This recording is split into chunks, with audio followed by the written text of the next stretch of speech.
ఈ పరాభవ నామ సంవత్సరమున మీనరాశి వారి ఫలితాలు. మీనరాశి వారికి ఆదాయం 14, ఖర్చు 13, గౌరవం 7, అవమానం 2. ఈ సంవత్సరం ఈ రాశి వారికి పంచగ్రహ కూటమి వల్ల ఇబ్బందులు. జూన్ 2 నుంచి మీకు అర్ధాష్టమ గురువు వల్ల ఇబ్బందులు. శని జన్మరాశి రాహు కేతువులు డిసెంబర్ 12 నుంచి 6వ స్థానమున, తర్వాత 11, 5వ స్థానమున రాహు పీడ అయితే పోతున్నది. 3 సంవత్సరాలుగా మీరు రాహు పీడతో అనుభవిస్తున్నారు. రాహు గ్రహం మిమ్మల్ని చాలా ఇబ్బంది పెడుతోంది. కావున ఈ కాలమంతా 3 సంవత్సరాలుగా ఎక్కువ కష్టాలు పడుతున్నారు. మీనరాశి వారు సంపాదించిందంతా పోతుంది, మిగిలినది ఏమీ ఉండదు. ధన నష్టం ఉంటుంది, ఆర్థిక దెబ్బ అనేది ఎక్కువ కలుగుతుంది.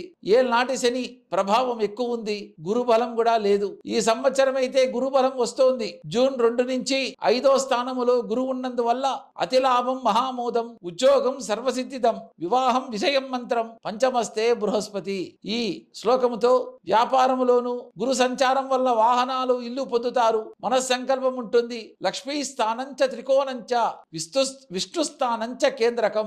5వ స్థానములో బలంగా ఉండి రాహువు లాభస్థానములో ఉన్నందున ఈ రాహువు 3 సంవత్సరాలుగా ఉంటారు కాబట్టి ఉద్యోగ స్థితి కలగజేస్తాడు. ముఖ్యంగా మీ ఇంట్లో శుభకార్యం అనేది చేస్తారు.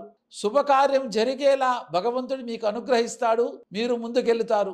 వివాహములు మీ బాధ్యత సక్రమంగా మీ ఇంటిలో నిర్వర్తిస్తారు. ఏళ్ళనాటి శని ప్రభావం వలన శుచి శుభ్రత అనేది ఉండదు. కావున ఎక్కువ ఇవి పాటించండి. బద్ధకంగా ఉంటారు, మూదేవి ఉంటుంది. ఇవన్నీ పోగొట్టుకోవడానికి అశుభ్రతైన మాలిన్యముతో ఉంటారు. కావున ఈ పరిహారం మీనరాశి వారికి స్వయం పాకము దానం చేయండి, గోసేవ చేయండి, శని త్రయోదశి పూజలు చేయండి. శనివారం నాడు నిష్ఠగా, శుచిగా, శుభ్రతగా ఉండి శివాలయానికి వెళ్ళి విష్ణు ఆరాధన, అర్చన చేయించుకోండి. అన్ని శుభాలు కలుగుతాయి.